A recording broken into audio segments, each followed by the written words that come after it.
Saat negara terancam, kami datang sebagai yang terdepan. Kami siap melawan, bertarung. Dunia sedang berubah cepat, dan Indonesia bersiap menghadapi babak baru dalam sejarah militernya. Rencana besar TNI untuk 5 tahun ke depan akhirnya terungkap. Angkanya mengejutkan, 750 batalion darat, 5 komando armada laut, dan 33 satuan radar udara hingga tahun 2029. Sebuah target yang bukan hanya ambisi, tapi cerminan visi jangka panjang. Membangun kekuatan pertahanan yang mampu menjaga Indonesia dari ancaman masa depan.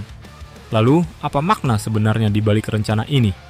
Bagaimana konteks geopolitik kawasan mendorong TNI melakukan transformasi besar-besaran?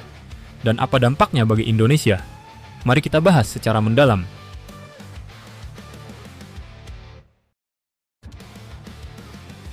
Mengapa skala besar? Ada 4 faktor utama yang mendorong keputusan berani ini. Pertama, perubahan geopolitik regional. Situasi Laut Cina Selatan semakin kompleks, dengan banyak negara mulai menempatkan kekuatan militernya lebih agresif. Indonesia, yang berada di jantung jalur strategis dunia, tak punya pilihan selain memperkuat pertahanannya. Kedua, ancaman modern yang bersifat hibrida. Serangan masa depan tidak hanya datang lewat pasukan bersenjata, tapi juga lewat dunia siber, sistem komunikasi satelit, dan perang elektronik.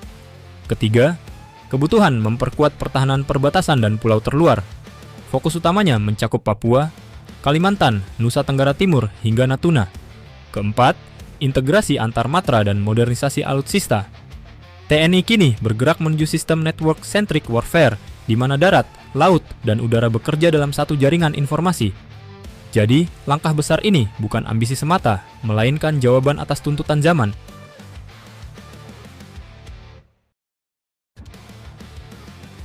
Tantangan pelaksanaan. Namun di balik rencana besar, ada tantangan yang tak bisa diabaikan.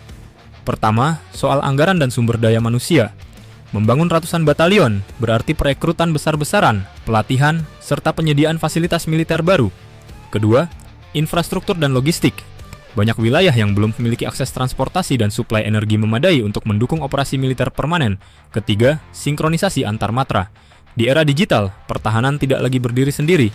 Koordinasi antara angkatan darat, laut, dan udara harus berjalan nyaris tanpa celah. Dengan kata lain, rencana ini bukan hanya tes kemampuan militer, tapi juga ujian terhadap manajemen, efisiensi, dan visi jangka panjang pertahanan Indonesia.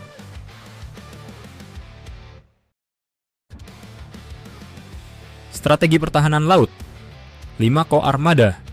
Di laut, TNI Angkatan Laut bersiap memperkuat garda terdepan dengan membentuk 5 Koarmada. Saat ini, Indonesia baru memiliki 3, Barat, Tengah, dan Timur. Dengan 5 Koarmada, wilayah laut Indonesia akan dibagi lebih rinci, mencakup Selat Malaka, Laut Natuna, Laut Sulawesi, hingga Samudra Hindia bagian selatan. Artinya, patroli dan respon terhadap ancaman dapat dilakukan jauh lebih cepat dan presisi. Kapal perang, kapal selam, dan pangkalan logistik tidak lagi menumpuk di satu titik, tapi tersebar di garis depan maritim Indonesia.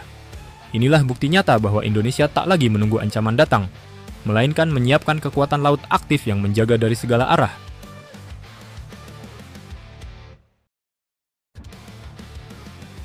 Strategi udara dan antariksa. 33 Satrat. Di udara, rencana pembentukan 33 satuan radar baru menjadi tonggak penting pertahanan nasional. Radar-radar ini akan memperluas jangkauan deteksi hingga ke wilayah udara terpencil, memberikan peringatan dini terhadap setiap pergerakan pesawat, rudal, atau drone asing.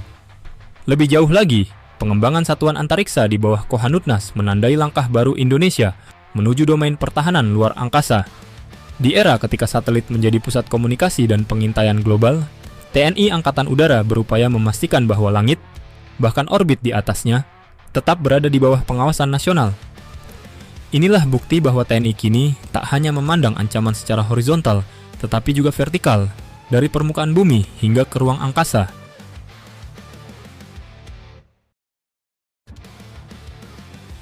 Makna strategis dan dampaknya. Jadi apa arti dari semua ini bagi Indonesia? Pertama, pertahanan nasional menjadi lebih mandiri. Dengan struktur yang lebih besar, TNI bisa mengurangi ketergantungan pada bantuan luar negeri. Kedua, efek deteren meningkat tajam. negara manapun akan berpikir 1000 kali sebelum berani melanggar kedaulatan Indonesia. Ketiga, keseimbangan kekuatan regional. Indonesia dapat tampil sebagai sekekuatan yang stabil dan disegani tanpa harus memicu perlombaan senjata. Dan keempat, dorongan besar bagi industri pertahanan dalam negeri. Pembangunan radar, alutsista, dan infrastruktur militer menciptakan efek domino pada teknologi nasional. Singkatnya, rencana 2025 sampai 2029 adalah fondasi menuju kemandirian dan kekuatan sejati Indonesia.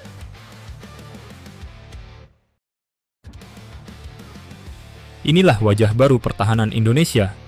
Rencana besar TNI bukan hanya deretan angka, tapi simbol tekad untuk menjaga kedaulatan bangsa di era penuh ketidakpastian. Dari darat, laut, hingga antariksa, TNI tengah membangun sistem pertahanan yang tak lagi reaktif, tapi proaktif, modern, dan saling terhubung. Dan bagi kita semua, ini adalah pengingat bahwa kekuatan sejati sebuah bangsa bukan hanya pada jumlah senjatanya, tapi pada kesiapan melindungi masa depannya.